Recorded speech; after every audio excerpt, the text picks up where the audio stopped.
And we can just dance the night away until we get no more. I'll shake all the hurt away so you can feel and forget who you used to be. But just tonight, could you just dance the night away? Alright, so we're going to be doing Steady Providence.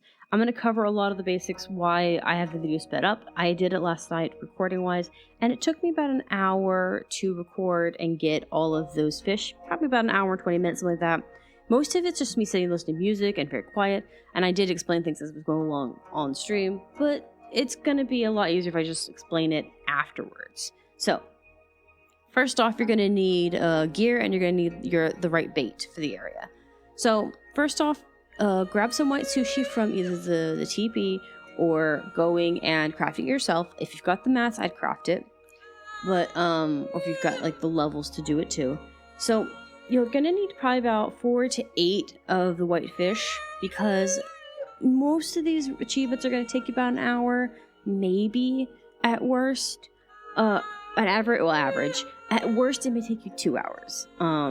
Sometimes it may take you more. SETI probably won't take you that long because it's not as unforgiving. Some of the other ones are going to be a little more unforgiving. So be mindful of that. But I also have all of the masteries for the fishing. So I have all the fishing boons. And I have the first mastery of Arborstone. But that is it. I'm still working on the skiff. I have the masteries for skiffs. I just got the levels for it. Now, here's the thing. It still did fine as I did it. So, other than the white sushi, you're going to need antique fishing lures, which you're going to get from Lynn, who's in the local region. She's on the Eastern Wilds area. If you've got if your guild's got the Isle Guild Hall, you'll be able to come right out next to her. If not, just take your skiff and walk that way to her. The water route's safer than trying to go on land and fight ghosts and everything else. So, once you get to her, buy about 4 containers of antique lures from her. About 16 silver each. Now, why would you buy the antique silver and not the jade and amber lures? Because by this point, you may have come across those by accident, and those lures have 100 points of fishing power, and you can get 100 of them, versus the antique ones where you can get 75 for power of 75. Here's why we do that. It's cheaper to do the antique lures with the white fish as a combo, because that's 100 points of fishing power right there, than it is to try and get the amber lures and the jade lures. Because the jade lures and amber lures are 24 silver, and so for 200 worth, you'd have to be paying twice the amount, versus buying the two of the antique fishing lures. You're paying about 32 silver for 150, right? So it just saves you money in the long run, because these certain locations are not going to be the end-all farming place.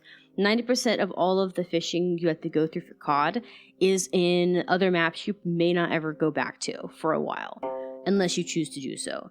Because the meta fishing literally is one map. Well, can be, if you don't have that one map, there's other ones you can use that are just as good, but it's not the ideal one, right? So it's not something that you want to be wasting the gold on or the silver on over the time. It's just not worth it. Now, as far as bait goes, you're going to need sardines and shrimp.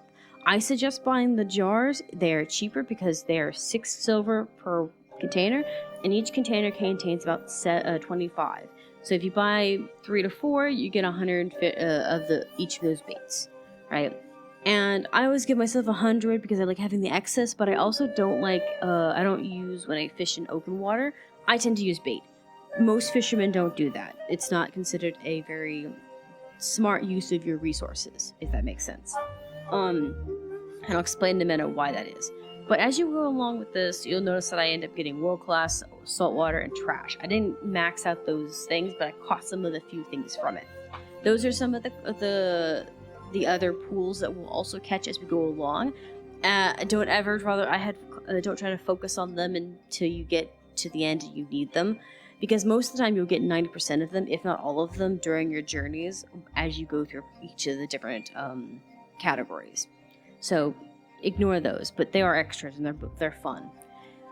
This area only has daytime and nighttime fish, meaning we don't have to deal with dusk and dawn. Dusk, because those are the thing. There's 4 times of the day in fishing and stuff. Dusk, dawn are actually really difficult. They are the shortest periods of the day, and they kind of really puts a crush on it to try and get it done, you know?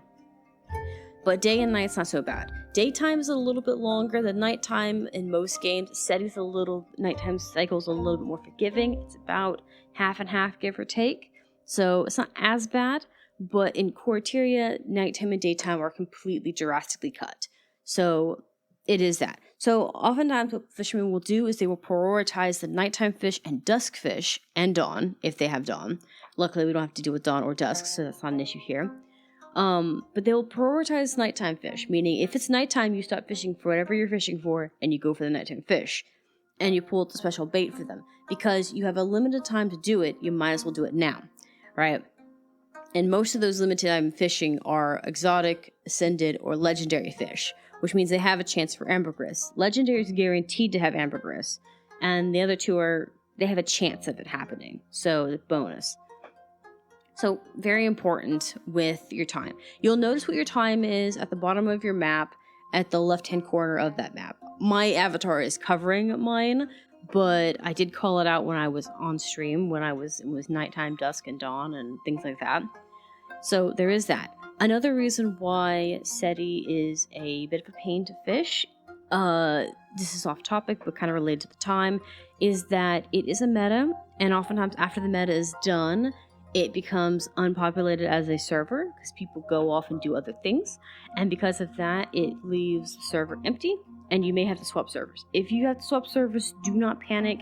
It will not be the end of the world. It's just an annoyance. Go stand on a piece of land or near the docks and then swap and then come back for safeties. Or if you're going to drop in the water and swap, don't be anywhere near a naga or a shark or something because it just causes unnecessary problems. And you can end up having to fight something while you're on a loading screen, which is not fun. Not my favorite thing. Alright, I'm going to end up covering each of the open water fish now. There is specifically 6 open water fish. Now, when it says open or none, when it says water or fishing holes, it refers to it being fished in the open part of the map. Right, any place there's water. So what a lot of fishermen you'll see them do is they'll be sitting by a pool and they'll fish off the other side of the boat, or beside the boat, but not in that circlet. The idea behind it is that essentially it's just fish that you can get anywhere in that region without having to use the node. And this is important because 6 of them do that. And when you're fishing for open fish or fishing water, don't bother using bait. I used bait when I did it because I prefer to do it just because. I'm lazy. But it's best to take bait off. So when you're fishing in open water for those 6 open fish, don't have bait on. When you go to find a fish in the pools that are called offshore and shore fish, which are the 2 node fish, the 2 pool spots on this map, then you should be using bait then, depending on what you're fishing for. And I'll go over the different fish that have different baits for those specific ones. But, so those are the 2 types of pools in this region, and the offshore ones are very close to the land, and they're very much close to, those shallower parts of the water, whereas obviously offshore are often the thicker areas. There are more offshore pools than there are shore pools. This is an annoying thing about shore pools, but it is fine. There's about 5 fish you need to catch offshore. 1 is a daytime one, 2 are nighttime. The rest don't care. The offshore fish, there are 10 of them. 2 of them are daytime, and 3 of them are nighttime. And the 3 that are nighttime need sardines, and 2 of them that are on the daytime need shrimps. And the shore fish, the nighttime ones, need shrimps. So shrimp is probably going to be used for a lot of the legendary and exotics and stuff, and sardines are going to be used a bit more. But you can swap between them as you see fit. Now I'm going to cover each of the fish specifically in the lineup, and we'll start specifically with open water. Okay, first off we have globefish, which is an open water SETI thing. It doesn't require any bait, doesn't matter what time of day, just openly fish it out in the pools, or outside the pool water. It gives you fine fillets, guaranteed, at least 1. Then you've got the bluefin, and it is also in open water, same thing. It also has chances of popping in different pools. It can be caught in like offshore, lowlands, mysterious waters, offshore chance, offshore saltwater, fish, open water, and shorefish. And it gives you 2 fillets. I caught a lot of the blue fins as I went along, so don't worry too much. Then you have the open water mullet, and it's just got a chance of open water. You're only ever going to find it in open water, so you don't have to worry about it. It has fine fillets. And then we have Kavonen. I can't tell for sure what it's called, but it is a chance of it popping into mysterious waters or mysterious waterfish, offshores, open shore water, and shorefish. So it can pop up anywhere. It does have 5 fillet. It has 2 fine fillets. It does have a chance of dropping ambergris, but it is very low since it's a fine rate. But it does have a chance. Then there is the porgy, I think it's called. It's a fine fillet as well. No chance of ambergris. It's an open water fish. Nothing more. Then you've got the chestnut sea beam. It can appear in mysterious waters, offshore, open water, and shorefish. And it has 2 fillets. And that's about all it is for that one. And we'll move on to the rares now in mastery. Alright, here's your shorefish. So you got cherry salmon. It's a master rarity. It has a chance to drop fabulous fillets. It has a chance of dropping fish eggs, and it has a chance of dropping ambergris. It pops up in barren freshwater fish, bloodstone infused pools, blackish jantha fishing pools, freshwater jantha pools, lower lands, brish pools, freshwater and the lands, mysterious and shore. So this is a fish that specifically will pop into shore for the SETI achievement. It doesn't have any bait that it was required, but it does end up popping in there. The next one is the cutlass fish. It is also a rare of quality, and it doesn't have a specific bait. It comes in the shore fish pools. All of the ones I've got the list are in the shore list. It can be found in mysterious fishing pools, rare fish pools, and shore fish. Rare is normally used during the events. That's that little heartfish event that's fishing there. It will give you flavorful fillets, which is the rare fillets, and it gives you about 1 to 3. And then the next one is going to be stingray. I actually had a hard time getting the stingray, which is about normal because it's exotic, but it's also a shorefish, but it is a nighttime shorefish. And it doesn't have a specific bite it likes, which makes a little bit of a difficulty of catching it. It only pops in shorefish. So that was one I had a hard time getting. It has a chance of collecting or dropping fantastic fillets. It's a guaranteed of 1 to 2. It has a chance of dropping ambergris. It also has a chance of dropping the following, which is tiny venom sac, small venom sac, full venom sac, potent venom sac, and powerful venom sac. Which is basically all of the different types of venoms in the game, with a chance. And then the next one is the spotted stingray. It's an offshore one, or it's a shore one, and the shore one requires shrimps. So it also only will come out during the daytime. So you make sure when it's daytime and you want to catch a specific fish, that you switch to shrimp. It also is an exotic. So it is going to be a little bit more difficult to catch. Don't freak out if you don't catch it right away. It only pops in shorefish. It is a flawless fish fillet. It is guaranteed a 1 to 2 of the fish fillets. There is a chance of ambergris, and it's similar to the previous one. It has some chances of poison sac, specifically tiny, small venom sac, potent, and powerful. And then we have the last shore one, which also requires shrimp, and it requires to be at nighttime. And it is a legendary. It is the fugu fish, and it is guaranteed to have at least 1 ambergris chunk. It is guaranteed to have flawless fish fillets from 1 to 2. It has a chance of also having tiny venom sac, small venom sac, just a basic venom sac, full, potent, and powerful venom sacs. So kind of nice for that. Those are the shore ones. Now I'll be moving to offshore ones real quick. Alright, this is offshore ones now. This is going to be white and excursion. There's 10 of them.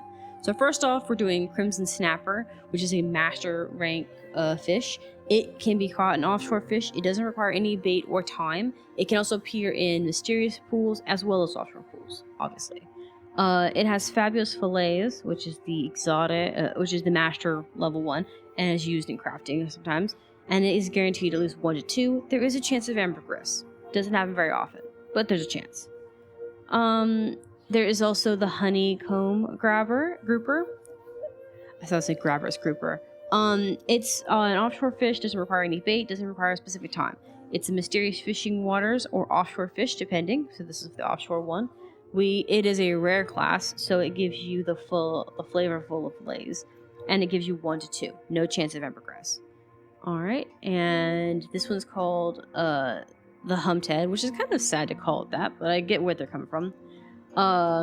It's an offshore fish, no bait restrictions. It does require to be caught in daytime, and it has a chance of popping in mysterious waters and offshore waters. It will drop fantastic fish fillets. Since it's an exotic, it's guaranteed 1 or 2. It does have a chance of dropping ambergris. Alright, then you have the skipjack tuna. It is an offshore fish. It requires sardines. It doesn't matter what time of day it is. It has only a chance to drop in offshore fish. It has a chance to drop ambergris. It is guaranteed to drop flawless fillets because it is an ascendant fish, so it's guaranteed 1 to 2. It also has a chance of dropping tiny scales, smooth scales, large scales, and armored scales. Alright, and we're moving on to the sailfish. Now, the sailfish is a legendary. It is an offshore fish. It requires it to have sardines. It doesn't matter what time of day it goes. It'll be on any time of the day. It has a chance to drop ambergris, flawless fillets. It has a chance to drop bone chips, bone shards, bone, heavy bone, large bone, and ancient bone. It'll probably only drop 1 of those. And it only appears in offshore pools. Then you have green saw. This one actually had a little bit of time trying to get it, but it'll pop eventually.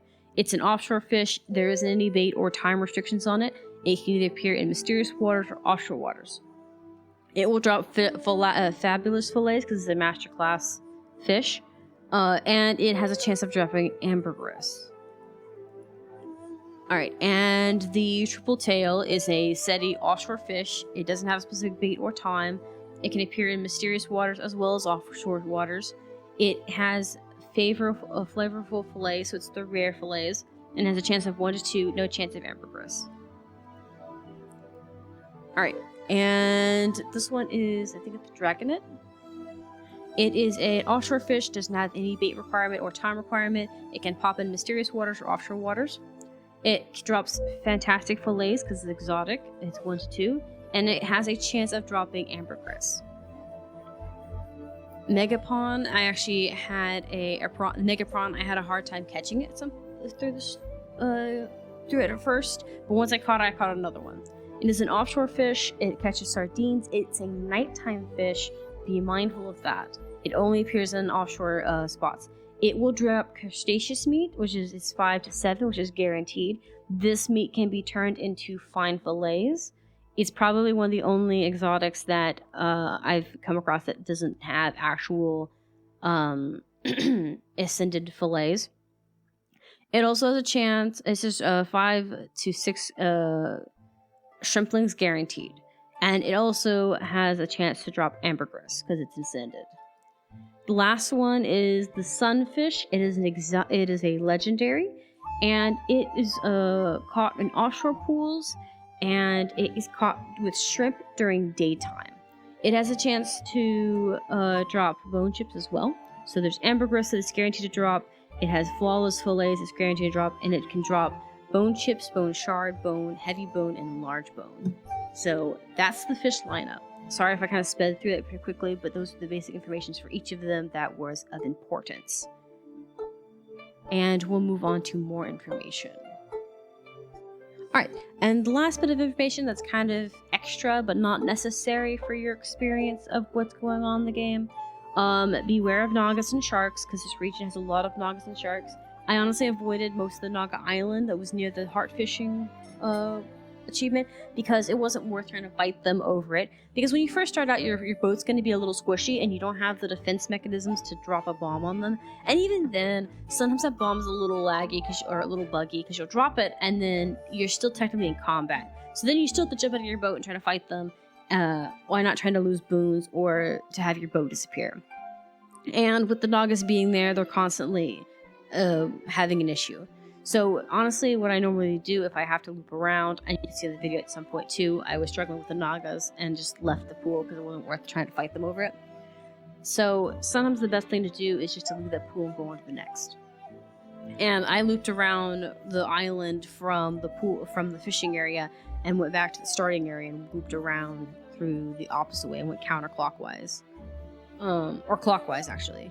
I went clockwise instead of counterclockwise because that island is annoying. So beware of that. There are other fish and stuff in the water that are a problem, but they're not really an issue. There is also the fact that the heart event actually has several events that happen to it fishing wise, and it has an event where the Nagas attack. So try to stay a little away from the docks when fishing, unless there's pools and stuff there, because oftentimes you can be fishing and you can get drove into a fighting situation, and it's just annoying. Especially with the Naga one. But sometimes the rare fishing events will happen, and you can join in those if you want to, because that also helps fill up your heart if you haven't finished it. So there's that. But it's not a requirement. I personally just avoid it because I find trying to fight Nagas and fishing is annoying. And if I'm doing the heart, then I can get in my boat and deal with the Naga, and it's not a big deal. But if I'm fishing, it's because I'm doing it for a reason, and I don't really want other things interfering with me. But not a requirement. I think that's all I can think of on dangers in the region. A lot of the other negatives to the map is going to be that a lot of the pools are far between. Like, trying to get from one to the next is really a long drive compared to the others. That's another thing that fishermen prefer, is them being relatively short distance. Because when I was using my sonar, for instance, a lot of the times I'd only see maybe 2 pools on the map because they're so far apart. Which is annoying, because that requires you to have to wait for that thing to recharge to be it and see and everything. To see where those pools are. Not exactly the greatest thing, but it's hardly like anything to shake a stick at either. I think that's it for enemies. Alright, from that first round, I've categorized everything down so I can showcase what we caught and what we didn't catch. Well, we caught everything from the SETI list, which is good. But you also notice we caught some extra things like the vampire squid and the dust fish. So this is part of the reason why I said don't pay attention to world-class fish. Don't worry about trash and stuff. You will catch those in time as you go along, because then you can focus on them when you get closer to that. But you'll notice that some of them convert to materials, but some of them convert to karma. So some of the world-class stuff will convert to karma, while the other stuff, I think it's on a different list. But essentially, that's all it is. Now, here's the important bit. As you saw when I was doing, and I'll do a speed through of all of my fishing stuff, you'll notice that I made a few mistakes, ran out of bait, ran out of lure, fished the wrong holes for a little bit, fished for the wrong fish, because I was hunting for, I believe, this was the stingray. Oh no, it was the stingray, and I was using the wrong bait for a little bit. But no matter if you're using the wrong bait or not, you can see that there's a lot here you can get. This is where your profits come in.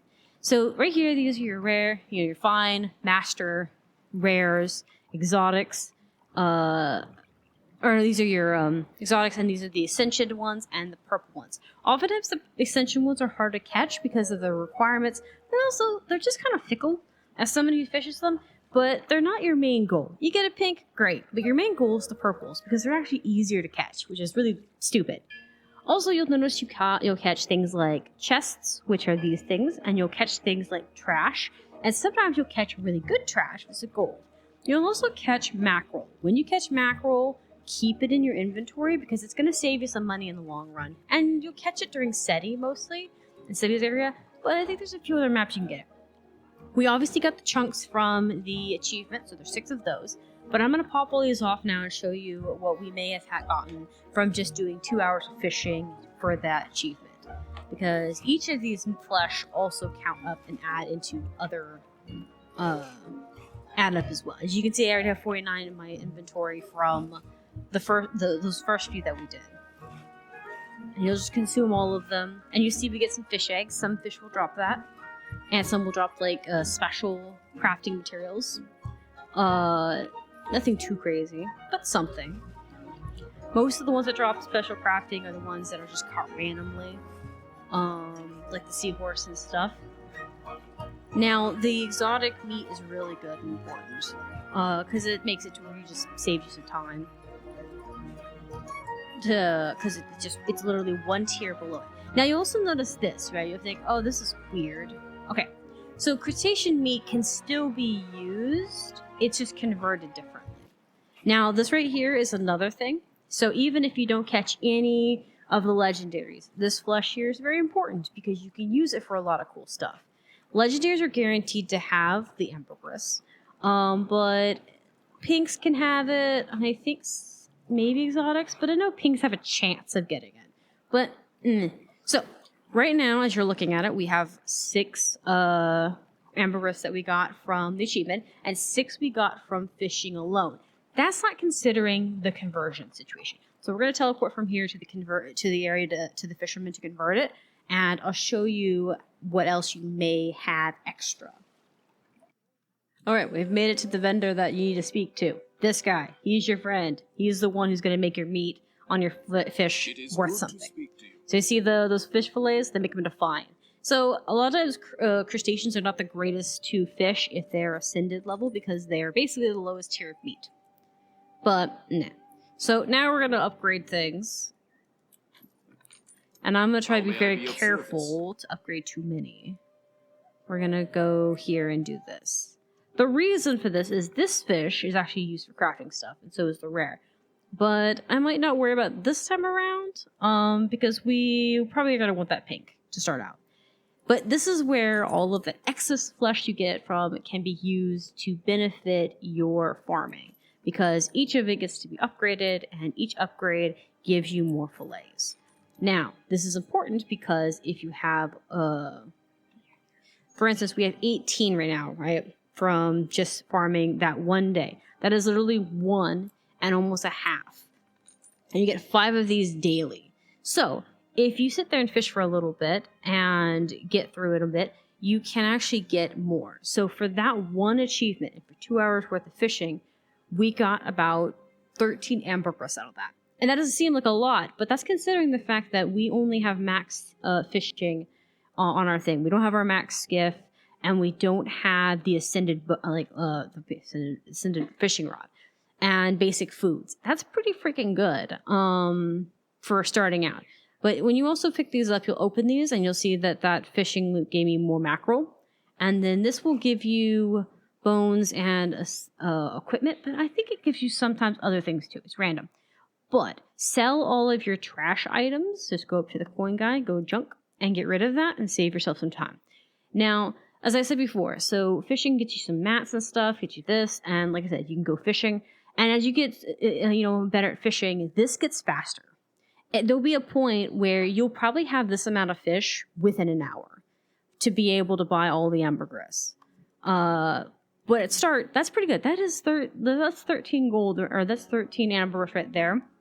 And there's also the ability to fight leviathans as well, which also gives you like 10 max, because once you get 10, that's the case. And even right now, with it being as low as it is now, it's still 24 gold.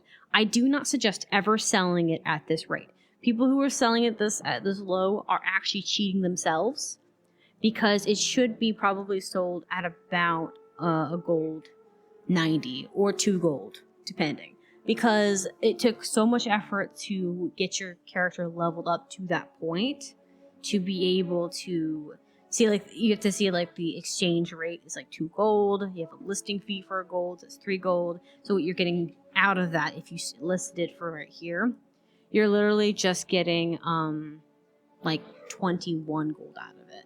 And that's and we've done several videos on it showing how you can max out your profit by maxing out all of your maxing chefing out and artificer out, and we still have a little bit more work to do on chefing, but I'm going to wait until the prices are better to sell that ambergris, because then we can use it to buy a garden plot, and then we can use it to advance our abilities to make primers and stuff. But the idea is the same. This guy, if you are having a crap day, didn't get any legendaries, always come back here, convert your flesh, or you can use it for crafting better stuff like the pancakes and things, or white sushi, and you can use it to just keep pushing your character forward a bit. It's a slow going process at first, but it gets better as you go along. And yeah, we'll continue doing all of the different sections of it. I think the next one we'll do is probably Kanga City, I think is what it is. We're going to use this one next. We will end up doing Arborstone as well, but we will skip the Jade Sea until we have more of them done, because the Jade Sea is a meta, and this meta, it requires them to be, like, it will kick you out. So it's over here basically, but you know, it'll kick you out after the metas ran, and there's not as much water here as there is everywhere else. So it's a little bit more difficult, and it's be better to come back to it when we have max skiff. But that's it for that. And we'll continue on with more tutorials on the matter later. And we can just dance the night away until we get no more. Shake all the hurt away so you can feel and forget who you used to be.